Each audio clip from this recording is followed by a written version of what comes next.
আজ তোমাদের সাথে শেয়ার করব বাবা মায়ের অ্যানিভার্সারির ভিডিও। যদিও ভিডিওটা অনেক পুরনো, শেয়ার করব করেও করা হচ্ছিল না। তো দেখো, সেদিন কিন্তু ছিল মেয়ের 8 তারিখ। তো আমি মাকে একটু সাজিয়ে দিচ্ছিলাম, আর প্রথমে কিন্তু চলে গেছিলাম বিকেলবেলায় কেক আনতে।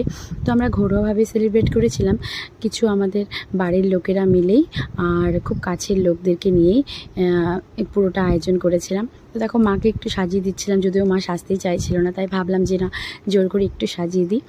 আর এটা দেখো মা বাবার কেক। আর যেহেতু আমরা ঘরোয়াভাবে সেলিব্রেট করেছিলাম, তাই আমরা নিজেরাই এইটুকু সামান্য একটু সাজিয়ে নিয়েছিলাম। আর এদিকে দেখো বাবা কিন্তু এইসব একদমই পছন্দ করে না, তবুও আমার আর দিদির জোড়াজোড়িতে বাবা একটু রাজি হয়েছিল। তারপর আমরা ফটো ভিডিও এইসব ক্লিক করে বাবা মাকে বললাম, এবার কেকটা কাট করো আর তারপরে পায়েস খাও, দুজনকে খাও। আর দেখো সেদিনের মেনুতে কী কী ছিল সাদা ভাত, আলু ভাজা, আর এদিকে ছিল চাল কুমড়ো আর মুগ ডাল দিয়ে বটি, এদিকে ছিল পাঁঠার মাংস আর চিকেনও ছিল, আর ছিল কিন্তু বাটা মাছের তরকারি, আর এদিকে মিষ্টি দই, চাটনি, আর ছিল শেষ পাতে আইসক্রিম। তো কেমন লাগলো এই ভিডিওটা অবশ্যই জানিও, ভালো লাগলে একটা লাইক করে দিও। আর যারা আমার চ্যানেলে আজকেই প্রথম, তারা কিন্তু সাবস্ক্রাইব করতে একদম ভুলো না। দেখা হচ্ছে নতুন ভিডিওতে, ততক্ষণের জন্য টাটা, ভালো থেকো সবাই, বাই বাই।